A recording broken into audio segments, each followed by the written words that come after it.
دا یو داسې ساينسدان سټیفن هاکینګ چې د مرګ له شکست ورکړی ضرور د ژوند کیسه چې در سره زه شریکه کوم د ژوند واقعه چې در سره زه شریکه کوم نو تاسو خپل اندازه وشي چې د انګریزان نه دي دی په یو حالت کې هم شکست نه تسلیموي د په معذور جسم باندې چې کومې کارنامې سره انجام کړي دي هغه یو روغ رمټ انسان هم نشي کولی ډېر ټایم نه خرابوي د سټیفن هاکینګ د ژوندۍ مکمل کیسه در سره شریک کوم ځکه چې دې کې په دې ویډیو کې واده په ژوندۍ کې زموږ دپاره یو ډېر غټ موټیویشن پروت دی زموږ دپاره پکې یو ډېر غټ سبق پروت دی سټیفن هاکینګ چې کوم دی دا د آینسټاین نه پس د دنیا ټولو نه غټ ساینسدان منل کېږي چې دا د دنیا ټولو نه ذهین انسان و د آینسټاین نه پس د په کائنات کې داسې بلیک هول ډسکور کړی و چې هغې نه روزانه نوې سیارې پیدا کېږي هغه بلیک هول حوالې سره به تاسو الریډي اورېدلي او په دې بلیک هول کې داسې شواګانې هم دي چې په کائنات کې نوې تبدیلیانې راولي په زموږ په دنیا کې چې کم چینجز راځي هغه دغه بلیک هول کې داسې شواګانې دي چې د هغې په وجه باندې راځي دا د فزیکس او د میتھس چې کوم دی ایکسپرټ و د دنیا ټول ساينسدانان چې کوم دی به خپل استاد منلو خپل استاد مني خو د یو کمال بیماری لګېدلې وه کمال بیماری د څنګه لګېدلې وه د ایم ایس سی پورې یو عام سټوډنټ یو عام انسان ایم ایس سی پورې څنګه چې مونږ خلک یو داسې زموږ غوندې عام انسان خپله سټډي به هم کوله فوټبال سره هم ډېر زیات شوق و سپورټس کې هم ډېر زیات انوالو ایکسرسایز به هم ریګولر کولو 15 کیلومتره خو به د روزانه منډه وهله په 1963 کې د کیمبرج یونیورسټي کې پی ایچ डी کوله جی 1963 کې د کیمبرج یونیورسټي کې پی ایچ डी کوله چې ورځ د پونو نه راوغورځېدو د سیډیانو نه پونو باندې راکوزېدو چې د هغې نه راوغورځېدو چې کله د هسپتال ته بوتلو دله ټیسټونه وغیره وکړل نو هلته ډاکټران پوه شو چې د یو ډېر خطرناک بیمارۍ دله یو ډېره خطرناک بیماري لګېدلې ده دغه بیماري له ویلی شي موټر نیوران ډیزیز موټر نیوران ډیزیز د دې بیمارۍ تعلق زړه سره وي په 20 صدۍ کې دا ډومبنی مریض چې دله دا بیماري لګېدلې وه موټر نیوران ډیزیز چې کوم دی په 20 صدۍ کې ټول ډومبې سټیفن هاکینګ له لګېدلې وه دا څنګه خطرناک بیماري ده واورئ جي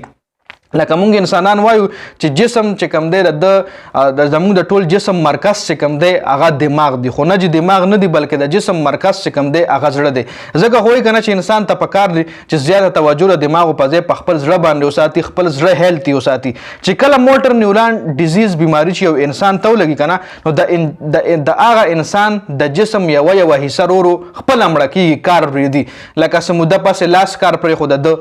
داسې دغه موټر نیوران ډیزیز چې کوم انسان ته ولګي دغه بیماري نو د هغه انسان ټول جسم چې کوم دی هغه څه ټایم پس ډیث شي خپله ورو هغه له ښکاري نن یو لاس مړ شو سبا بل لاس بیا یو سر بیا جسم مطلب ټول جسم د هغه له خپل ځان ښکاري چې مړ کېږي خپل جسم ورله ښکاري چې کله یو جسم ډسیبل شي کله د جسم یو حصه کله بله حصه په مړ کېدو باندې روان وي 2-3 کاله د ده د زندګۍ ټایم ډاکټرانو وایي چې 2-3 کاله کې به دی د دې دنیا نه رخصت شي خو سټیفن هاکینګ ته دا بیماري په 21 سال کې لګېدلې وه په ډېر یونګ ایج کې دله دا بیماري لګېدلې وه د ده لاسونو ډومبنی کار پرېښو ګوتې ډومبنی کار پرېښو بیا ټولو لاسونو کار پرېښو بیا د بره جسم کار پرېښو آینه پسې ښکته خپو هم کار پرېښو او اخر چې کوم دی ژبې هم کار پرېښو مطلب ژبې هم ډېډ شوه خبرې هم نشوې کولی صرف سترګې جبکولی شوې د سترګو د حرکت یې کنټینیو نور د ټول جسم چې کوم دی ډیډ شو لاسونه خپې بره جسم ښکته جسم ژبې هم آخر کار پرېښو جي په 1965 کې دی د ویلچیر محتاج شو 1965 کې دی ویلچیر ته شو بیا یې سټ هم د کوک شو د تصویر کې تاسو له ښکاري د سټ کوک دی د دا سټ هم کوک شو چې دا بیا دوباره سیده نه شو 1974 پورې د خوراک ور واشروم دپاره هم د بل محتاج شو واشروم له به هم بل کس بوتلو خوراک په له خوله کې بل کس ورکولو جي او د دې دومره غټې بیمارۍ باوجود هم د ټولې دنیا ساینسدانانو له شکست ورکړی د ټولې دنیا ساینسدانانو استاد جوړ شوی ډاکټرانو دې ته ویل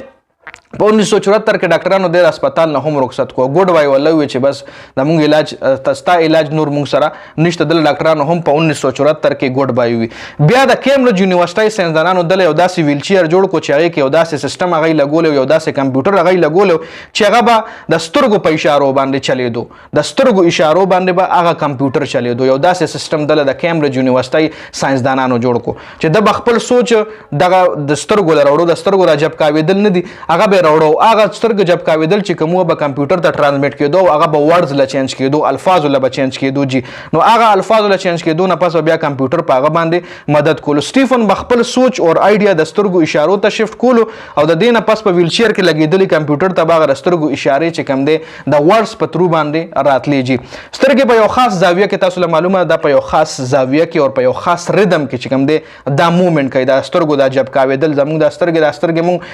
آنکھوں جپکا جپک نه چې ولا ویل شي دا ردم د لفظونو په شکل کې به چینج کېدل مطلب د خپل آیډیا خپل سوچ دی له راوستو او دی نه به هغه لفظونو له چینج کېدو کمپیوټر ته به هغه ورتلو په سکرین باندې به لیکل کېدل چې د به څه سوچ او په سکرین باندې لیکل کېدو په هغه کمپیوټر کې یو سپیکر لګېدل چې هغه د سپیکر په ذریعه باندې به هغه بیا ټولې دنیا د دغه آیډیا ور دغه سوچ اورېدو جي لکه داسې یو سیستم دله بیا د کیمبرج یونیورسټۍ ساینسدانانو جوړ کړی جي چې د اواز به ټولې دنیا اورېدو خاص سټیفن هاکینګ د خپل سترګو په ذریعه باندې ډېر کتابونه ولیکل مطلب فلی ډیسیبل په ویلچیل کې پروت سټې کوږ اور د به کتابونه لیکل وروره دومره دله خدای پاک ذهن ورکړی او دومره آیډیا و د سره چې د سترګو په هغه اشارو باندې روغ کتابونه ولیکل د سترګو په اشارو باندې به دغه خپل آیډیا او سوچ کمپیوټر له ټرانسمیټ کولو او کمپیوټر کې به هغه لیکل کېدل جي لکه د ډېر غټ کتابونه لیکلي دي کوانټم ګریویټي د لیکلي ده کاسمالوجي کتابونه د لیکلي دي د یو کتاب لیکلو چې ا بریف هیستوري اف ټایم ولا ویل شي چې هغه کتاب په ټوله دنیا کې ډیر زیات وایرل شو په ټوله دنیا کې یو تهله کامه چوکړی و او دا کتاب چې کوم دی 233 هفته بیسټ سیلر کتاب و جی 237 هفته دغه کتاب بیسټ سیلر رینک کې چلیدل او دا کتاب به داسې خلکو شتو لکه چې څنګه خلک د لطیفو کتاب اخلي څنګه خلک ناول اخلي څنګه خلک د ستوریانو کتاب اخلي نو بریف هیستوري اف ټایم کتاب چې کوم دا به خلکو داسې شتو دومره انټرېسټینګ خبرې پکې د لیکلي وي دنیا له یو نوې نالج کوم دی د ټایم حواله سره ټایم ټریول باندې هم د ډېر غټ ایکسپریمنٹ کړو هغه د مطلب او د حواله سره دا هم مشهور و چې دا یو داسې ساينټیسټ چې په سٹارټ کې دوی چې د دنیا یو اتوماتیک سیستم دی چې د نعوذ بالله د خدای په کنسپټ له دوی چې بس د دنیا اتوماتیک چلی د دې دنیا چلولو والا څوک نشته خو چې کله وای د ریسرچ شروع کو د ساينس لور کوشو نو دوه منل چې یاره واقع د دې دنیا چلولو والا څوک نه څوک شته بیا هم نه وی چې الله دی وای څوک نه څوک شته د دنیا چلی خو د الله نوم د بیا هم نشته جی خام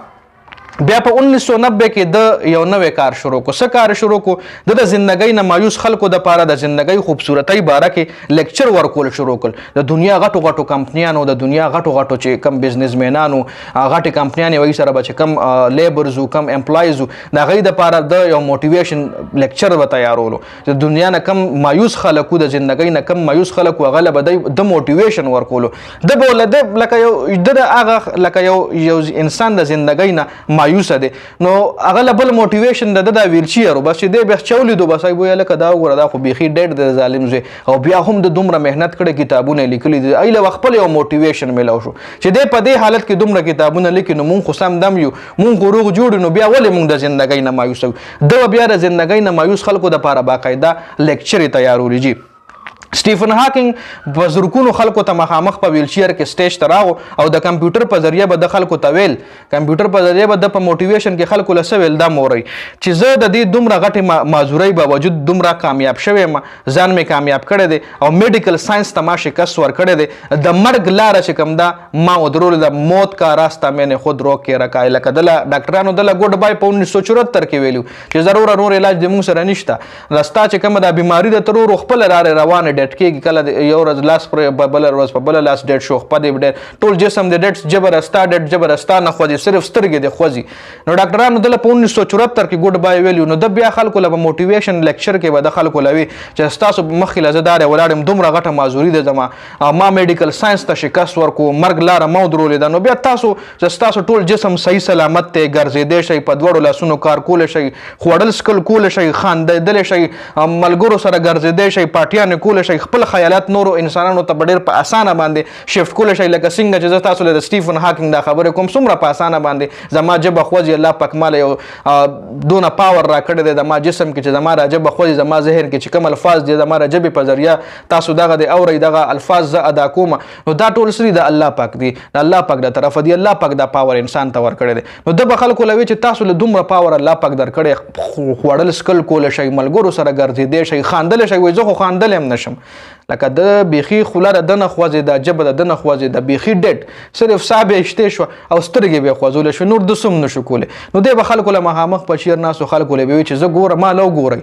تاسو خو خاندې دیم چې زه خو خاندل هم نشم نو بیا تاسو ولې د ژوندۍ نه دومره مایوسه دا کم خبره تاسو دومره مایوسه کړی ما لو ګوري زمانه بل غټ معذور انسان به تاسو په دنیا کې ونه ویني چې زه څه خوړل نشم زه سکل نشم زما جبه نه خوځي زه خبره نشم کوله زه څومره لکه دا خبره بچ د کوله دا کم کمپیوټر چې چې دله په ویل شیر کې لګېدلی و د سوچ چې کوم د سترګو له راتلو سترګو نه په کمپیوټر کې لیکل کېدو کمپیوټر کې سپیکر لګېدلی و هغه سپیکر باندې به ټول حال چې کوم ناست وي به دا خبرې اورېدې نو سټیفن هاکینګ چې کوم دی یو داسې ساینټسټ هم په دنیا باندې تیر شوی دی چې د دې د ساینسدانانو استاد جي دله الله پاک دومره په معذور جسم باندې دومره سټرینث ورکو دومره طاقت ورکو چې په معذور جسم باندې داسې کتابونه ولیکل چې دنیا یې حیرانه کا بیسټ سیلر 237 هفتې چې تاسو ورځ له چینج کړئ یو کتاب په ټاپ ټرند کې چلی په بیسټ سیلر کې چلی یو داسې کتاب چې لوی وړو ویلې دی جی یو هغه کې چې څومره نالج دی نو د هغې نه موت اړو خبر نو ځکه مونږ چېرته کتابونه وایو وروره مونږ ټیک ټاکونه نوزګاریږو مونږ د بل انسان غیبتونه نوزګاریږو نو مونږ به چېرته دغه وکړو جي